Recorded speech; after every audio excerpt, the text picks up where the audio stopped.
All right, welcome to Take Human Action, episode 63.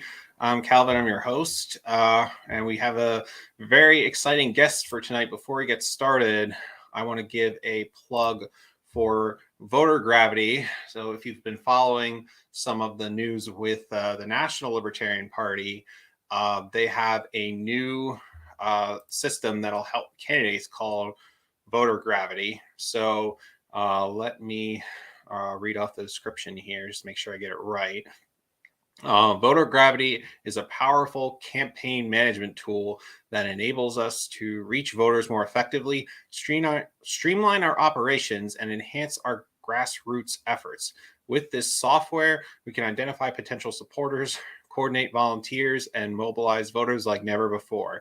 It's a game changer for our party, and we need your help to bring it to Pennsylvania. So any donations that go towards this project will help expand our outreach. Voter gravity will enable us to target potential libertarian voters and communicate our message more efficiently. Strengthen grassroots organizing. With better data and tools, our dedicated volunteers can be even more effective in their efforts to promote liberty. And then finally, win elections. By equipping our candidates with the best campaign tools available, you can increase our chances of electing principled advocates for liberty to public office. So we are seeking to secure funds to cover access for up to 34 state rep candidates for the 2024 general election next November. So that is our goal, to run 34 liberty candidates with strong principled messaging next year. We're going to be running that, and we are going to reach more voters than ever before using the voter gravity system. So that is, it comes with a price tag, of course. We're going to look at raising $10,200 for that, but I think it's definitely doable for us. It's something that if we all chip in just a little bit, we can get it done. So I'll throw the banner in here just now for a minute. So the website you want to go to for that is lppa.org/contribute/lppa-candidate-support. So it's in the banner, and I'll add it to the show notes as well. So that'll be our only plug for tonight. Definitely check that out. This is a worthwhile project, and this will help us make huge strides with our candidates next year. So with that out of the way, I will get to our guest for the night. Like I said, I've been looking forward to this one, and our guest and she is the chairwoman of Libertarian Party of Colorado, previously served as their vice chair. She's a well-known activist in the state who made a name for herself in local activism, has run for office several times. So recently she's come into the spotlight for the Libertarian Party of Colorado's agreement with the Republican Party in the state, known as the Liberty Pledge. So we will get into the specifics of that, dive into it, and figure out exactly what's going on. So let's bring her on now. Hannah Goodman, welcome to the show. Thank you so much for having me on. I'm so excited to do this with you. It's great to have you. And it looks like you said earlier you're doing a presentation for the National Party soon. So we do have good timing. Yeah, we really do. And I'm so glad that you plugged voter gravity. Colorado was the first state affiliate to implement that here for our candidates. We are using it. We have elections this November. So we're running a slate of candidates on the local level here in Colorado. And so I'm so glad you guys are all in and willing to fundraise for that. It's going to be great. I'm so glad the National Party has taken that project on. Yeah, our guy BJ, who does candidates here in Pennsylvania, he does a lot of hard work, and he really wants us to give that a go next year. And I have every confidence that it's going to help us for sure. Yep, Yep. It's definitely going to level up candidates. So Mhm. that's super exciting. That's really the idea behind the strategy here in Colorado, is to level up the Libertarian Party candidates and to give them a fighting chance at the polls, basically. Yeah, sounds good. So let's start to get into a little bit about you. So why don't you tell me your background, how you got into libertarian ideas, and maybe a little bit about your uh, family, because I know you have a lot of ties to the area, and that helped you build the relationships that you did later on. So tell us all about that. Well, I'm a sixth generation Coloradan. My oldest family that's been in this area has been here since 1886. I'm a direct descendant from that line, and it's just such an honor to be such a generational Coloradan. My family has been involved in politics in Colorado since 1886. My great grandfather served at our state house legislature.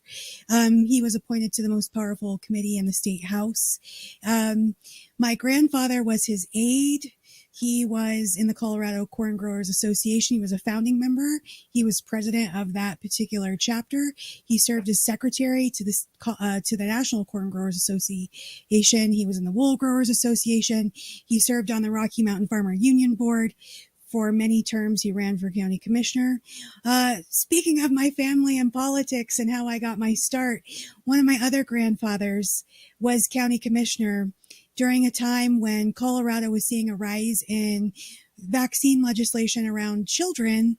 I homeschool and I do not vaccinate my children, which used to be a really hot topic. It was very polarized before like the COVID stuff. And here in Colorado, they were working on passing legislation that would basically just take away your medical like privacy rights, your student privacy rights, those types of things, track you, put you in a database, do all of these things. And I went to my grandpa, and it has always been well known in the Republican Party. He served at upper levels. He was elected as a county commissioner here. And I'm like, hey, you helped get all of our representatives and senators elected. Would you help me make calls to the Capitol to help fight for my rights to not have to be tracked because I don't vaccinate my children? Well, I did not know that he did not know. I didn't know I was not supposed to tell him that I did not vaccinate my children, because that was the most polarizing fight. That was the start of the most polarizing fight we've had since that day. And we got into a huge fight, and I'm like, you're a Republican. You are for liberty. That's what you've always told me. How can you not fight for my rights and my liberties as a parent? And he's like, I don't care. I don't give a shit. Go vaccinate your damn kids. And I'm like, shocked. My grandfathers do not speak like that to women. That is not like, we don't do that here. So it was very shocking. My grandma was appalled. This was in her living room. She's like, Joe, you can't talk to her like that. And we got into a fight, and I just basically said, well, you suck at your job and you're not a real, liberty Republican. And he's like, well, if you can do a better job, then you just do it. And so I just turned around and looked at him and I said, hold my hat. I'm coming to you. And he was like, oh God, Oh, of all the grandkids in this family, to offer a challenge like that to that one. Why did I do that? So that's essentially where I get into politics. I realized, okay, I'm not a Republican. So what am I? And I had to do some deep soul searching. But one thing that I am is a natural scholar. I love to learn. So I'm like, well, I guess I'm just going to study political philosophy then. And I'm just going to figure out where I fit in. And I found Ayn Rand.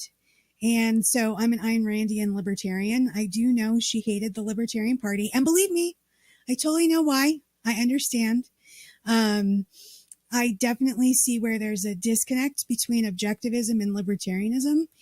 But Ayn Rand shaped my political ideology. And I'm really grateful to having found her and given me such a solid political education.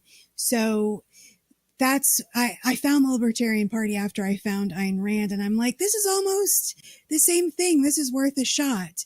And so I've been off and popping, as they say, since I joined the LP, rising to vice chairman, and now chairwoman. Yeah. So, what year was it that you first got actively involved in the Libertarian Party? 2019. Okay. Wow. So that was right before everything shut down.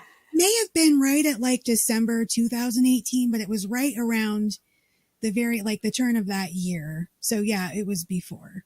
Okay. Well, since it was still like right around that same time, how did things change for you and for the party after that happened?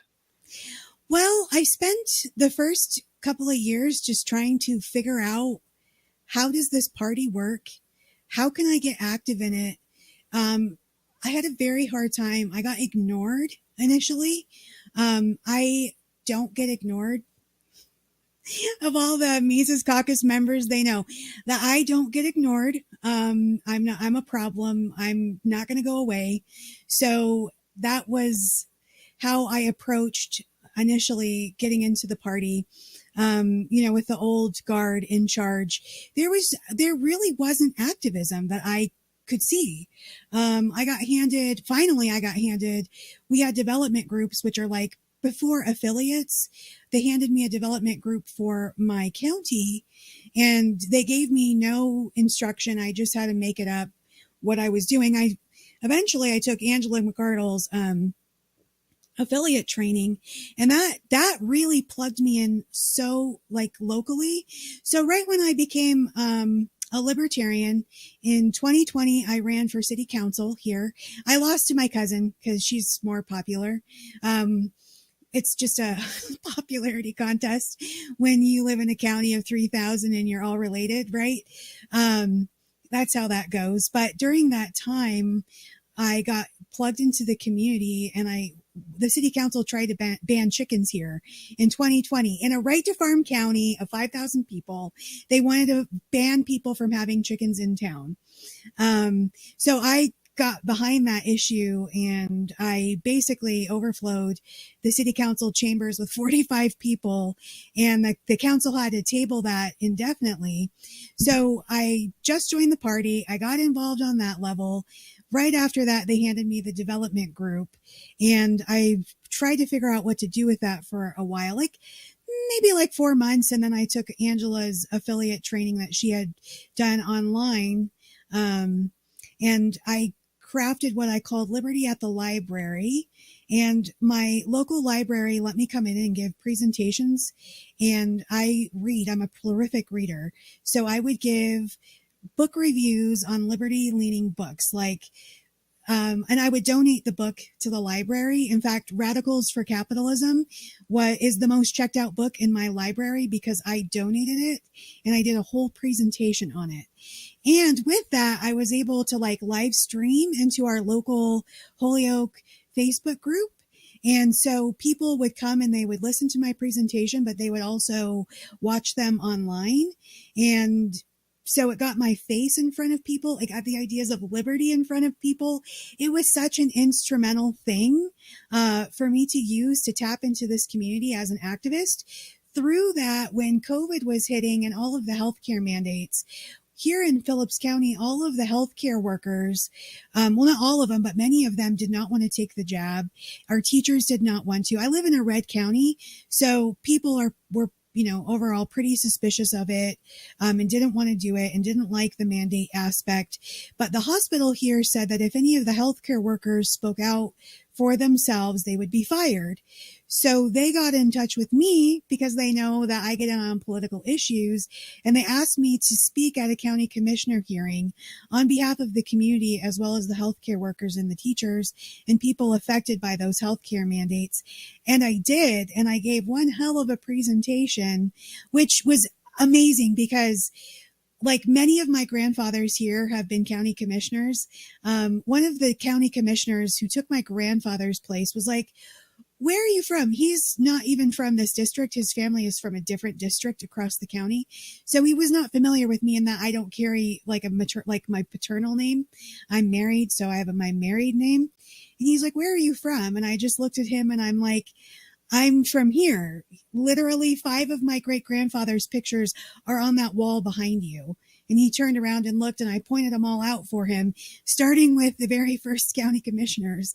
So he felt pretty dumb. Everyone was like, of all the people to ask that question to, why did you ask it to her? And they ended up not declaring our county a sanctuary county for healthcare mandates. Later on, it came out because they did not want to lose any of the COVID funding. So here in a red county with Republican county commissioners, they were unwilling to step up and stand up for their members of their community who elected them because they wanted to receive the money from the state and federal levels. It was so corrupt. I remind everyone about that every time and every chance that I can get. And I always tell them, you sold out this community, and with the shekels comes the shackles. Yeah, that's awful. Wow. Well, you're getting back at them in a way now. Not that that's what this is about, what we're about to go into, but I'm sure it's going to have an impact on that if they ever try something like this again. Oh, yeah. Yeah. So why don't you talk about how you made the connection with, or how you connected with the Colorado GOP, and then how the idea and the execution of the agreement came about.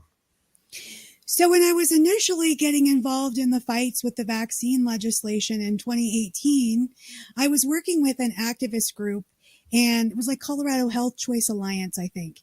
And we were working directly with one of the House representatives. And that House representative was the now chairman of the Republican Party. His name is Dave Williams.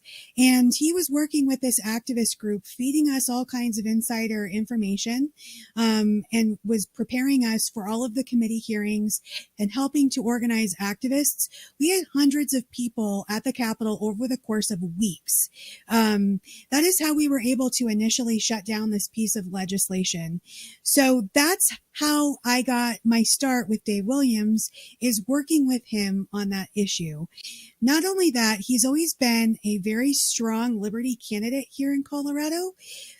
Dave Williams gave a speech on the House of the Colorado floor, and he said taxation is theft. It was quite a powerful speech, and it was amazing to have somebody here in the Colorado legislature give that, especially when we are overrun with a monopoly of Democrats controlling every aspect of our government. Dave Williams himself is what we would call like the Thomas Massie of Colorado. He's a very strong liberty Republican. There is a huge divide within the Colorado GOP. I can only speak to the Colorado GOP because that's the one I'm most familiar with. Here in Colorado, our state assembly is controlled by grassroots liberty Republicans. It is other donors who pay to get other people on the ballot because the primaries are open. That's how they're able to like circumnavigate the liberty Republicans here in Colorado. But the main people who participate in the Colorado GOP are strong liberty Republicans, and that is who elected Dave Williams. They elected Dave Williams to advance liberty across Colorado and to get back to our strong liberty roots here in Colorado. So that is how I know Dave. We've worked together, and also, I'm deeply involved in politics here in Phillips County. Though we're extremely rural and we're very far from the Front Range, a lot of GOP people, top upper player people, come through this county very regularly. I'm Ken Buck knows who I am. Ken Buck does not like running into me. He's my congressman, but he comes through here and campaigns every time he gets the opportunity. There's all kinds of liberty Republicans that come through here, as well as the establishment. I've made so many connections being involved politically here and with a strong political family who is now involved with the GOP, although originally we were very staunch Democrats. So I have met Dave Williams over and over and over again coming through these events. I was still vice chairman. He had just been elected chairman. He came for the Lincoln Day dinner. We sat together, we talked, we planned, we plotted. We were like, we've got to find a way to work together. We've always worked together. How can we advance liberty across Colorado? What can I do? What can you do? So we just kind of tossed around some ideas at that point. And he's like, well, give me a call in a month if you get elected and we'll see what we can do. So that's exactly what we did. And I gave him a call. I had come up with the idea. What if we strategize races here in Colorado? What if, they run some seriously strong candidates on the state and federal level? And what if they just don't pay as much attention to county and local races? And he was very open to that idea. He's like, yes, this is great. This is actually something that we can do. He's like, what do you want out of it? And I'm like, basically, I want to tell you the local or county level area I want to attack, and I want you to stay out of it. And if you can produce some really strong candidates for liberty, we'll find a way to work around this. And it took some navigating, obviously, to kind of figure out what was the strategy going to be, how much could we promise, right? Where I'm bound, my delegates decide at assembly who runs for office, who gets nominated for our candidacy, and who doesn't. I don't technically have that power as the chairwoman. However, I am Mises Caucus. Mises Caucus runs Colorado. We are the only people that show up to our assemblies. So we're also very ideologically aligned here in Colorado within the Mises Caucus of Colorado. Everyone knows us as being the most radical, most pure liberty MC affiliate that there is, with no compromise. So we are all ideologically aligned and we're all on the same page. If I let the delegates at assembly know, hey, this is my recommendation, the MC delegates that show up and vote are probably going to make that decision. They have, of course, the free will to go against what my recommendation is, certainly. And I would never tell anyone that they're forced to do anything. I just simply say, this is my recommendation, and it goes from there. And that's how, through the Mises Caucus, is how we are actually able to execute this, quote, strategy. So we drafted pledges both for the state candidates and the federal level candidates. And so if we have like state house representatives or state senate representatives, if a candidate signs that they check all the boxes, we present that to the delegates at the assembly and we let them decide, do we really want to run, quote, a spoiler campaign against this potentially strong liberty candidate? And is it really the best use of our party time and resources to run a state level race versus multiple local races? I just don't think that it is. I think overall, the Libertarian Party and our candidates are very inexperienced. Being from a political family and knowing that politics is now my career, when I told my grandpa I was going to come for his job as county commissioner, understanding I'm going to have to the reason I went for a city council race is because you have to build a campaign resume. It's very unlikely that you're going to be elected to any sort of high office without having some sort of experience on more like smaller levels, like local, county, different specialty boards and things like that. Voters don't trust people with absolutely no experience, especially at those higher levels. Now, a county commissioner race or a city council race or a mayoral race or school board race, people are a little bit more open to running people without that experience. But in order to run for higher levels of office, it's just like you got to work your way from the top to the bottom, like from the bottom to the top, right? But that's not really something that the party has ever focused on before. They just expect people to run all these glorious races and just have this idea, we're going to win. How are you going to do it? How are you going to do that, though? What's the plan? Are you Donald Trump? You're just going to do it? Like, that's crazy, right? Like, what is the plan? So approaching our elections from a very meticulous standpoint like that and very focused, and then understanding what is the best use of our party resources and like, what can we actually achieve and accomplish versus what's just a pipe dream at this point? we can do those higher level races when we've expanded the party, when we've grown our candidate pool, when we've grown our resources, but you have to grow those things. It's like planting a seed and letting it grow. There's a lot of work that is involved in that, and none of it's glorious and none of it's sexy. Mostly it's boring. Mostly it's hard work that you just want to die. But it's the work that it really takes to build that infrastructure to run those higher level races and get elected, right?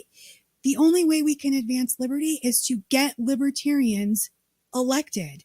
So having the GOP stay out of races like Jessica Fenske, Forest Mommy, everyone knows, well, not everyone, but many people know who that is. And she's running a race unopposed.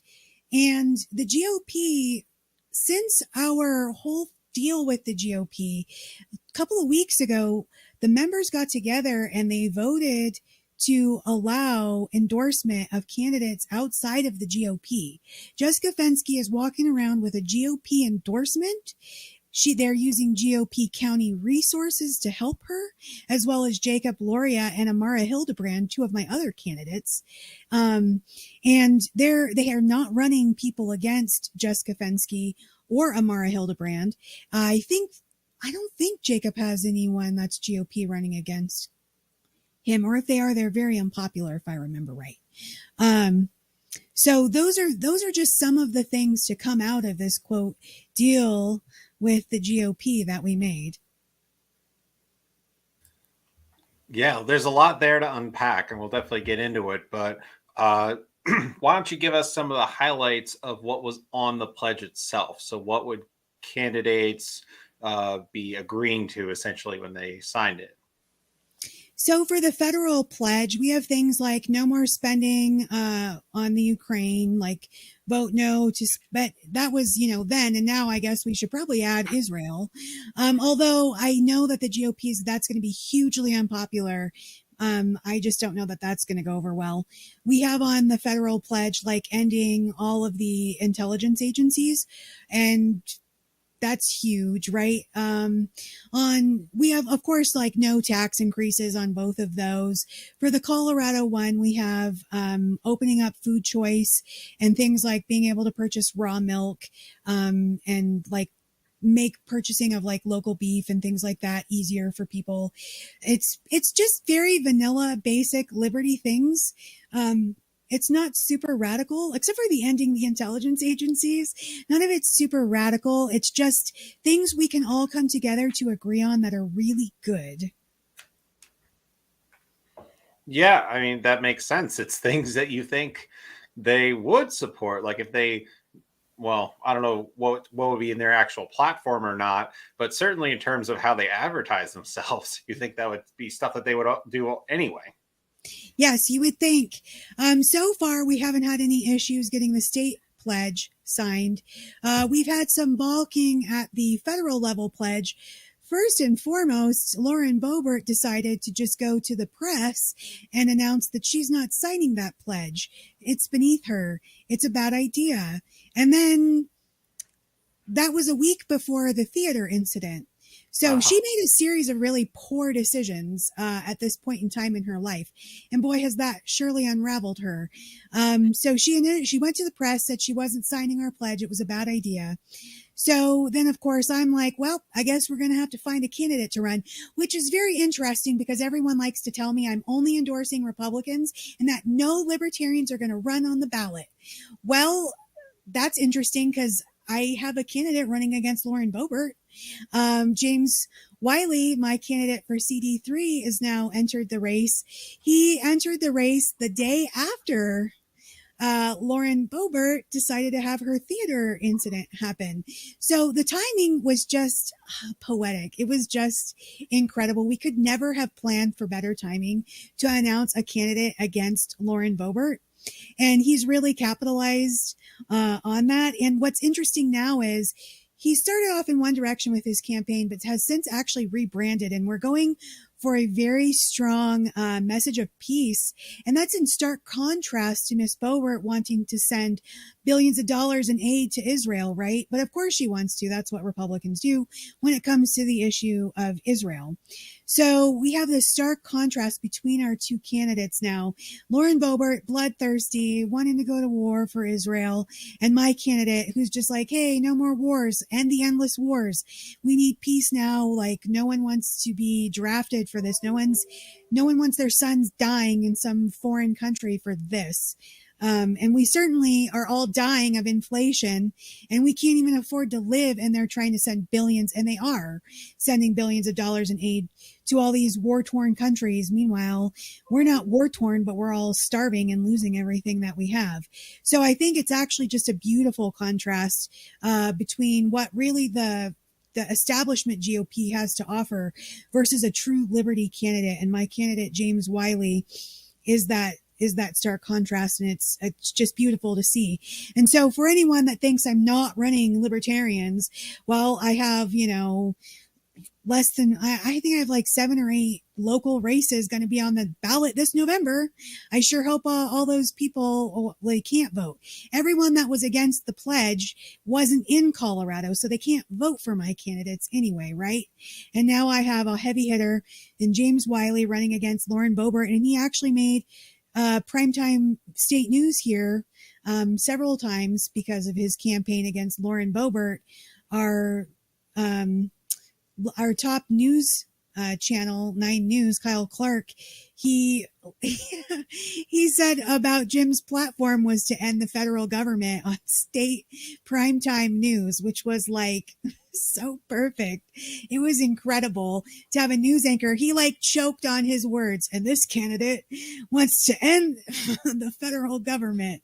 He couldn't even hardly get it out. It was incredible. But with this deal, we've garnered so much press. That same news anchor told me on Twitter that we were incredibly relevant. And he also talked about multiple times our candidate running against Lauren Boebert. And Colorado Politics put out a statement in an article, and it says, over the last couple of months, we have probably spent more time discussing the Libertarian Party of Colorado than we have over the past decade. So press is all, press is huge. To get press, to get your name in the press and have it be consistently in the news cycle over the course of months is impressive. And that's what we're doing here in Colorado with this strategy. The strategy is groundbreaking. That's not something to gloss over, for sure. No. Yeah. All right. So, so before we talk more about some of the effects, I want to get into some of the initial reactions that came about from the fact that this agreement was made. So how about within the Libertarian Party of Colorado, the membership that you already had, what was their reaction? Was it mostly supportive, or were there some vocal critics? How did that work? So overall, I've had far more support than criticism. I had a handful of people write my board email and discuss and express displeasure. But I had far more people write my board email and express their support. And this is how we get things done. Wow, you guys are very serious about being a political party. Thank you so much for attempting to do something and make us relevant. So within the LPCO, all of my voting delegates, that's what I was voted in as chairwoman to do, was to do these bold, kingmaker strategies. But overall, the membership has been also incredibly supportive, with only just a very small minority of critics. Yeah, and your board as well is also on board, so to speak. Oh, yeah. Yeah. Okay, awesome. So I know this one's a little more complicated. What about the Libertarian Party at large? The reaction from the Libertarian Party was incredibly visceral. Maybe it was even within the Mises Caucus, it was a shock to me to see how viscerally divided people were, just even in the Mises Caucus, right? Outside of the Mises Caucus, it was a nightmare. That was a really hard time in my life to really go through. I have a very thick skin. Look, I know I signed up for politics. My grandpa's they would be like, girl, you got in it. Like, you can't cry now. Like, this is what happens. You just take it on the chin. Overall, I did take it on the chin. You didn't hear me cry or whine or complain. I was completely blown away though. And even Dave Williams was like, I cannot believe the reaction of your party to what you're trying to do here. But the difference is I'm not trying to govern libertarians, which is how some people view the party apparatus as the way that it's supposed to be. We're just a government to govern libertarians. That's not what I'm here to do. I'm here to run a business though. I'm here to actually advance liberty. I'm actually here to advance the party name. I'm actually here to make us relevant, and I'm here to actually operate like a real political party, like I've seen the real political parties being operated, right? Bipartisanship is how you get things done. Thinking that you're only ever just going to be we're only just going to be this narrow, very tiny, purist sense of this thing and expect to achieve and to advance and to grow is ridiculous. That is not how things get done. If you don't like the game of politics, then go watch basketball. If you don't like the way politics is done, then go take up a new hobby. But this is how politics gets done. If you want politics to get done in a serious manner, then you have to get in where you fit in. And where I fit in is where I've made room for myself on the bench. And now I'm throwing my, small little voting percentage around the entire Colorado political arena, and I'm making waves, right? So just to break down like the political landscape here in Colorado, we have 9 parties on our ballot right now. But actually, if you look back in Colorado history, I've seen ballots from 1893 and there was like 11 different parties on that ballot. So we've always had a large amount of voter choice here in Colorado on our ballot. So to have 9 parties is not unheard of. 29% of our registered voters are Democrats. 28% of our voters are Republican. 40% are unregistered. The fastest growing political party or voter base in Colorado is the unregistered. Libertarians make up, 3% of third parties make up 3% of the voter base, and libertarians make up 1% of that, with the other 8 parties sharing 2%.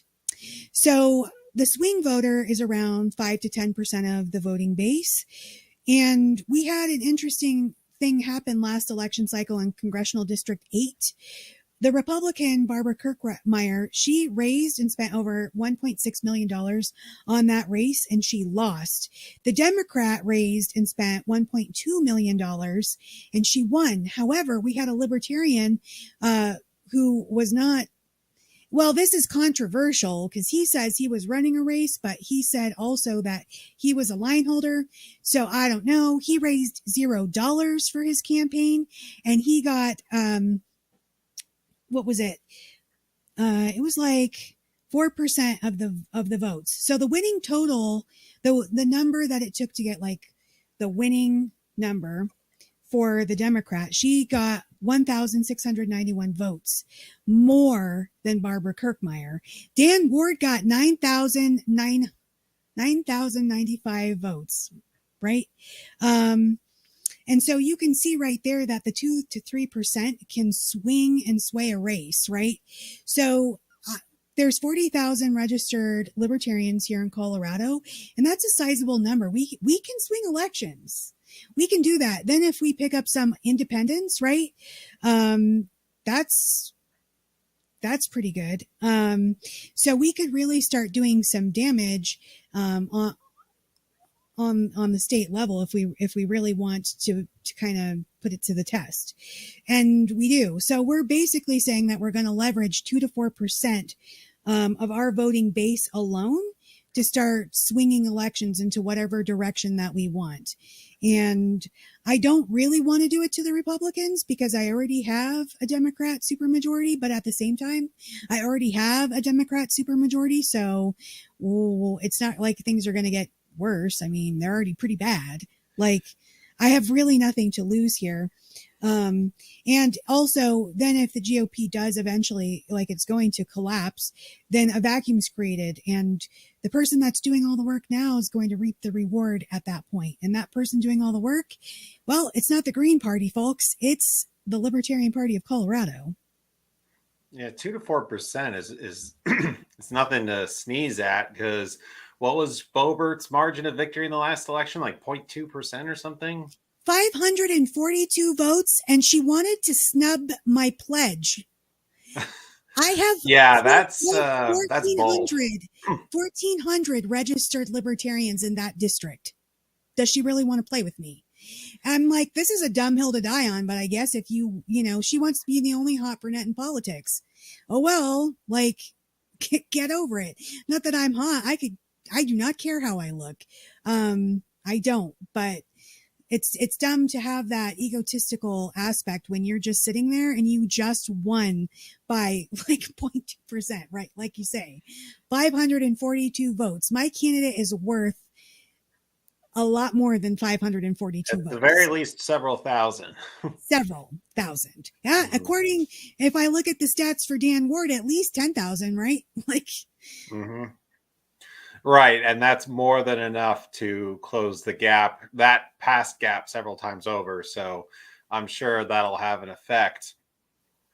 and I do want to come back to that a little bit more, but the thing I wanted to cover next, because we didn't, other than Boebert, I'm not sure if we went into this so much, what was the reaction within the Republican Party in Colorado at large, and maybe the rest of their elected officials, if you heard anything from them, or candidates who are going to be running? So how did they react to all this?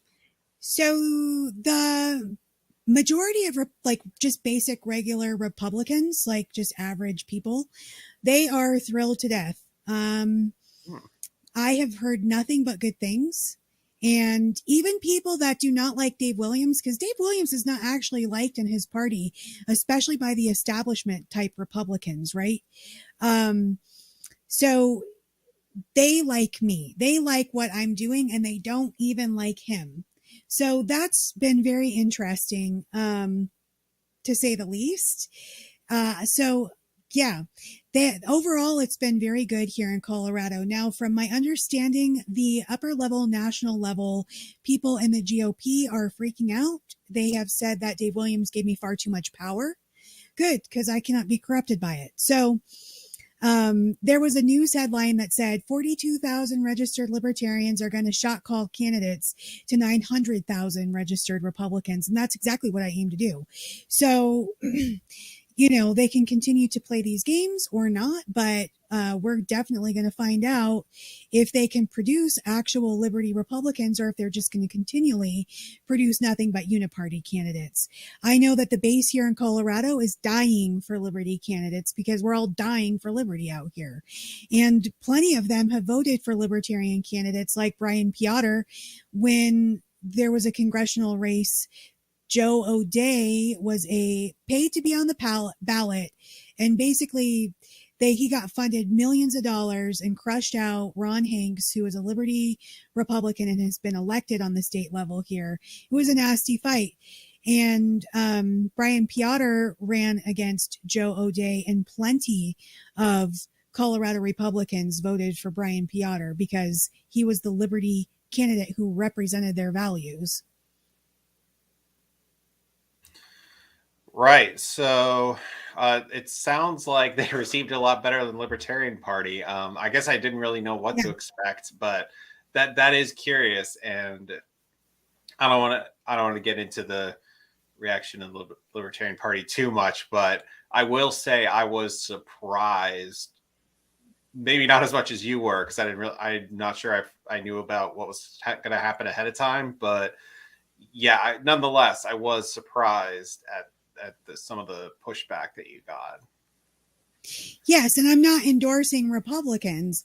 I'm just giving them the option to see if we won't run anyone against them, so we can focus on other things, And also, there's races where they sometimes run that they're definitely never going to win, like Boulder County. Like, Give me Boulder County. I bet a Libertarian has a better shot at getting elected in Boulder County than a Republican, for sure. Because that's like, that county holds the rest of Colorado hostage. That county alone, pretty much. Between Denver County and Boulder County, that's how they advance all these crazy left-leaning policies. That's where all the hardcore communists and socialists that are now in the Democratic Party have been elected and appointed to the legislature. It's crazy. We actually have actual hardcore communists and Democratic socialists in our state House and Senate because of those counties. So the GOP is never going to be able to crack those counties, but I can if they'll just stay out of it. Yeah. Well, that raises an interesting question too. So any idea what the percentage is of, say, like registered Democrat voters versus registered Republican voters in the state? Yes, I did give you the stat earlier. So there's... Okay, I'm sorry if I missed it. No, that's okay. 29% of our registered voters are Democrat and 28% are Republican. I guess that the Republican probably grew a little bit somewhat recently, but overall they've been in decline for a very long time. So wait, the rest is independent then? Yep. Well, registered independent? Yep. And then 3% of voters are third party. I was good. Yeah, that is unheard of. I don't know if I've heard of that many registered independent anywhere. Yes, they're the most powerful and fastest growing voting base that there is here in Colorado. The Democrats aren't growing. They have plateaued. I expect their numbers to start declining within the next 4 or 5 election cycles, probably. And then the Republicans have been in decline for over 10 years. Yeah, well, it looks like this is definitely something that will continue to make waves. But now I want to turn to the devil's advocate questions a little bit. So, because I know there have been some critiques and I want to give them as fair of a hearing as I can. So I know one of the objections raised was that this could impact the credibility of the Libertarian Party, both inside and outside of Colorado, now and going forward. So our candidates won't be looked at as seriously because we're only like bowing down to the big parties, and we're supposed to not care about what they think. So what would you say to that? I would say that I'm shot calling. Literally 42,000 registered Libertarians are now shot calling candidates for 900,000 registered Republicans. Those are solid numbers. No. In what world have Libertarian candidates been taken seriously up until very recently? When and where? Besides Ron Paul, when and where were those candidates taken very seriously? Maybe Karen Ann could answer that with her historical knowledge. But I can't, and I have not seen a very serious candidate. So no, the Libertarians hurt the credibility of the Libertarian Party. I'm sorry.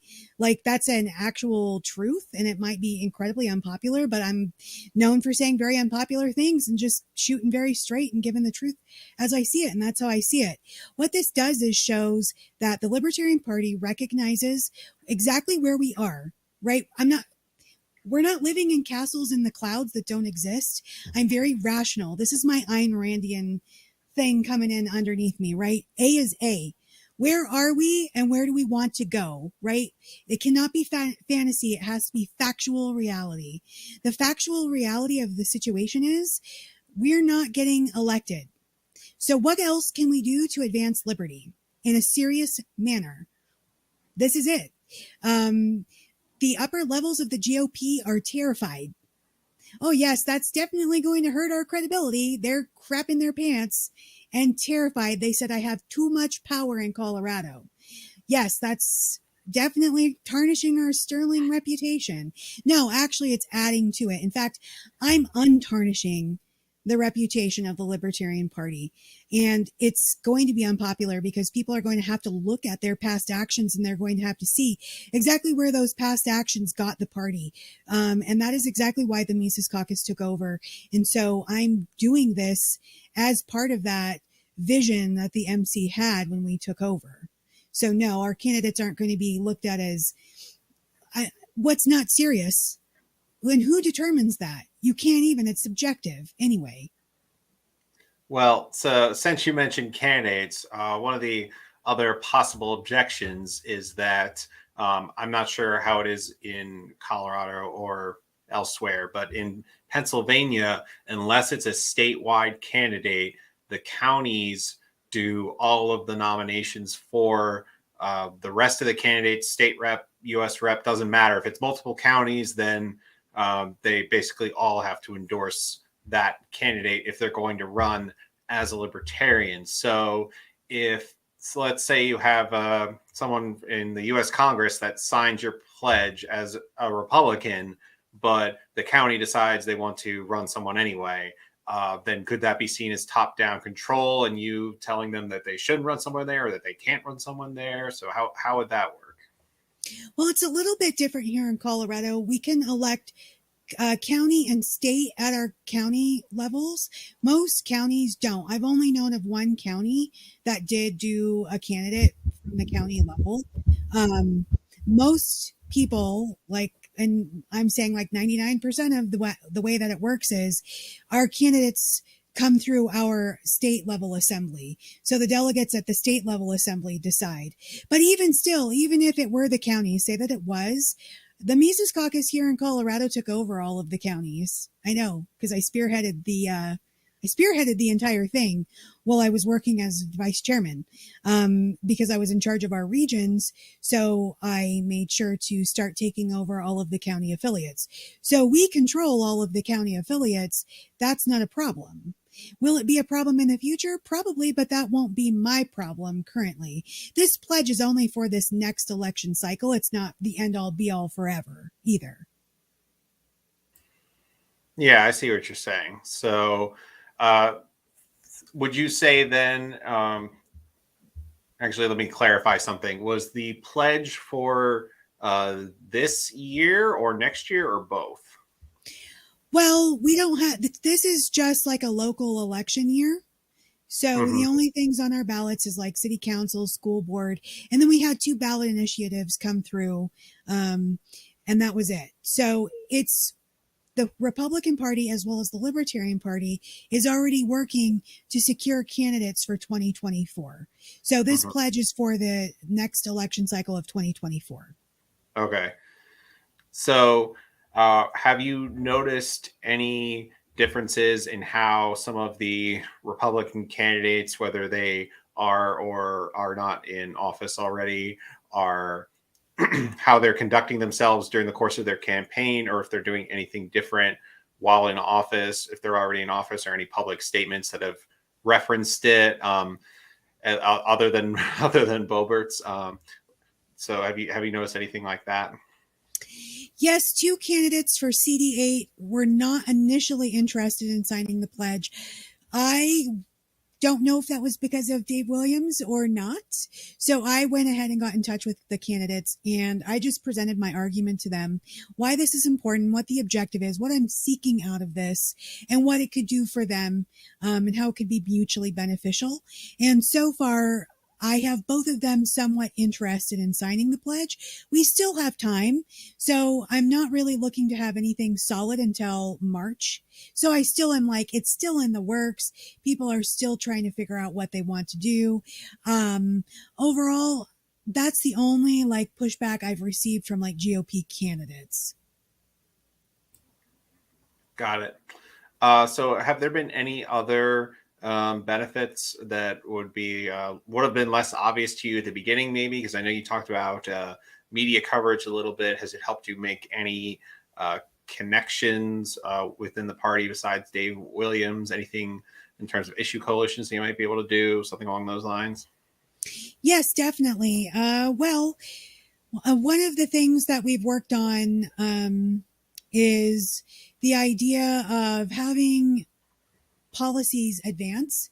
So perhaps we can ask different like city councils and county commissioner boards if they would be interested. He's currently now like seeking out if there's any boards, like right now, this is something that's in the works, to see if there's any boards that would adopt a resolution to limit the emergency powers of the governor.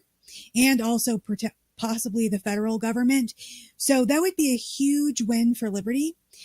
Jared Polis is my governor here. He locked us all down, with the mask mandates. He really wanted to go ahead and with the vaccine passports and all of that type of thing. So having county, like local and county level boards passing resolutions saying they're not going to shut anyone down, they're not going to force any masks and no vaccines would be a huge win for liberty. So that's currently something in the works right now. Also with our pledges in there is that they would advance certain types of legislation during their time if they were elected. So that would abolishing and auditing the intelligence agencies. That's one of them. Reduce taxes wherever that they can and just implement different strategies. I should have written down my pledges or had them printed out so I could completely quote them, but I didn't. So here we are. I'm just doing my best to reach that out of the back of my head. And so in those pledges, it does talk about advancing different policies when people get elected. So those were some really cool things that we had going. We've also talked about doing a joint fundraiser between the GOP and the Libertarian Party and having somebody cool come out and do a talk, like whether that's Thomas Massey, whether that's Rand Paul, whether that's Ron Paul, some heavy-hitting liberty person that's very well known to draw people to that fundraiser. And that's something we're looking to do after the first of the year, sometime between the first of the year and May. Yeah, that'd be really cool. And then the press coverage, I was not expecting. Initially, I was like, initially we were not expecting to have this be so public. It got leaked within 12 hours of the agreement. And so we were completely taken by surprise. There were some people like, well, you shouldn't go public with it. Well, I didn't go public with it. Somebody went public with it.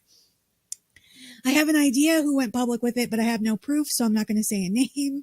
But it ended up working out in our favor, and with that press initially, I had my very first interview with political opposition with 9 News. And I guess probably this is where Lauren Boebert got her feathers all ruffled when I said she wasn't a Liberty candidate. But the fact that she won't sign my Liberty pledge just reinforces my words. You're not a Liberty candidate. Oh yeah, that's pretty funny. Yeah, of all people, I don't know, just on the surface, to anyone outside of Colorado, at least in my view, she was like one of the few anti-establishment people in Congress. But yeah, I guess it's not all it's panned out to be. And really over the past few weeks, it's really showing how establishment that she is. And then there's a court case with her here in Colorado in our federal courts that's just really interesting about some campaign financing. I don't know enough to speak about it at this particular moment, but if you guys look it up, you can definitely see she's not an outsider like you would think. They just ran her because she was hot and likes guns. Does she have a good voting record? Yeah, it's actually not terrible. But at the same time, is she doing a good job at this point in Congress, or is she just wanting to collect a pension? I don't know. Yeah, I'm trying to remember if she was one of the people who was like one of the holdouts to get McCarthy elected. I want to say she wasn't. She was. She was. Okay. Well, I guess that's something, at least. Yes, she did great on that. She does vote along the lines of Thomas Massey. She really does. But I don't know if she's just copying him or if like those are just, she just follows him. I don't know. Either way, whatever, I'll take it. But she could be so much better on a lot of things that she's just not. Like, I do appreciate her stance on the Second Amendment. Right. I think that's the one thing that you can give her like unparalleled credit for. Yep. I know she's good on that issue. Yeah.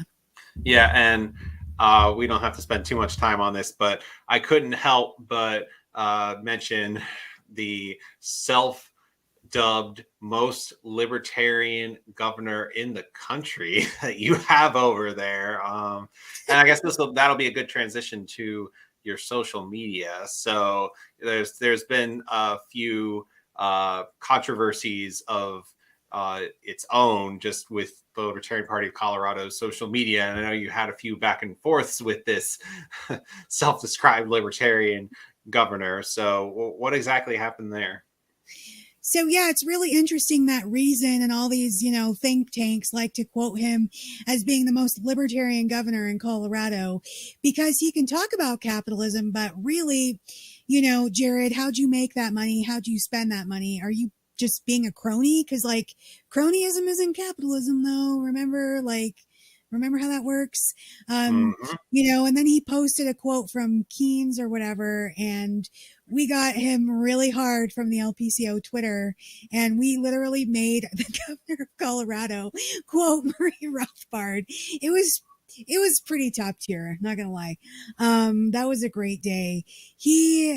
We're constantly pushing back against him, and with this deal, he got really vocal on Twitter about, how we're not libertarians and he is. And it's just like, okay, Jared, thanks for mansplaining that to me. You misogynist. Well, if he's still libertarian, he should just join the Libertarian Party. Right? And that's always the thing. And we're always pointing out his policy for COVID. Recently they've decided they're going to stop selling, gas powered cars, and it's all going to be electric and all this stuff. And it's like, that's not very libertarian though, because it's not exactly free market when you legislate that. We're having a new train line apparently put in. And then in California, right, they had the bullet train. That was the massive failed project.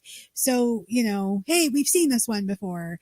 Wow. What do you know? Implementing more of those great California policies that have essentially collapsed the Republic of California. Boy, I'm just looking forward to that.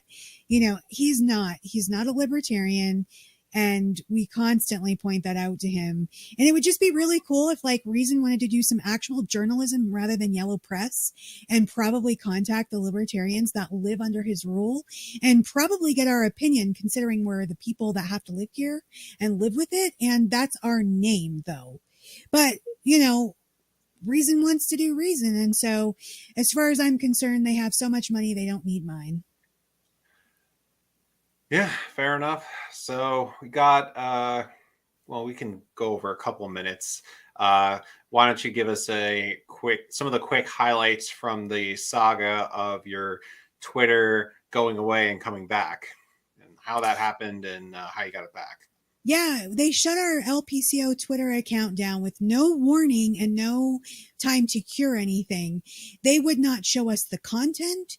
We did appeal after appeal after appeal. And before my congressional candidate in CD3, Jim Wiley, stepped up to that, this is kind of where we started getting to know each other a little bit more. He reached out to me and he's like, well, my legal team is standing by. Please let me know how I can assist you. And so we got James Wiley and one of his friends, who is a lawyer here in Colorado, to help us outline a plan of attack. And we started with a cease and desist letter that James Wiley drafted, and the lawyer approved and did whatever lawyers do. I don't really know, and got it solid. And we had every board member sign it. And then we sent it off to Twitter. And within 48 hours of their receiving our letter, our account was back. And it did show us that there was an offending tweet. It was the offending tweet everyone likes to bring up. And so we just erased it off the page, and that was that. So the cease and desist worked. It was incredible. And so I'm just so thankful to James Wiley, not only for running against Lauren Boebert, but for helping us get our Twitter account back, because it was just such a glorious day. Awesome. So I'm glad that worked out for you. So let's close up here. I was trying to figure out earlier, how do you spell your candidate's last name? Is it W-Y-L-I-E? W-I-L. Oh, W-I? Yeah. W-I-L-I-E? Yeah. Okay. Spelling out loud has never been my strong suit. Okay. You don't happen to know his social media tags or website or anything, do you? I believe it is James for Peace. James for Peace for Twitter, at James for Peace for James, James, Yeah, the number 4. 4, right? Yep, peace.com. And so if you guys would like to help the Colorado strategy, we would love for you to donate to our candidate. We would love any donations to lpcolorado.org as well. But we would really like support for our candidates first and foremost. Yeah, okay, I see him. James Wiley. Okay. I had that wrong. So Did I have that wrong? no, I don't know if you did or if I did, but I have the last name spelled right. But the Twitter tag was correct. So that is good. And then his website's James, the number 4 again, peace.com. So I did have that right. Throw that in the I might have missed that too. But I'll throw that in the comments. And then why don't you give me your plugs? So you can follow me on Twitter at ChairLPCO. Lots of exciting announcements coming up here very soon. So if you guys would like to see, hear, and know about that first, follow me there. If you like the Colorado strategy and you want to help us continue to advance Colorado, liberty in Colorado, and help us shake up the political landscape here, please go to lpcolorado.org and donate. We'll take $5. We'll take $25. We'll take $1,776. Whatever you want to throw our way, we'll totally take. So that's lpcolorado.org. And anyone in the U.S., or at least that's a U.S. citizen, can donate, right? Yep. Okay. All right. Perfect. Well, thank you very much, Hannah Goodman, for coming on. And we will, let's talk for a bit once you get off the show. But for now, to everyone else, I will be traveling next week. So I'll see if I can fit a show in. I'm not sure if I'll be able to do one yet. But either way, we'll be back with some content real soon. So until then, don't forget to take human action.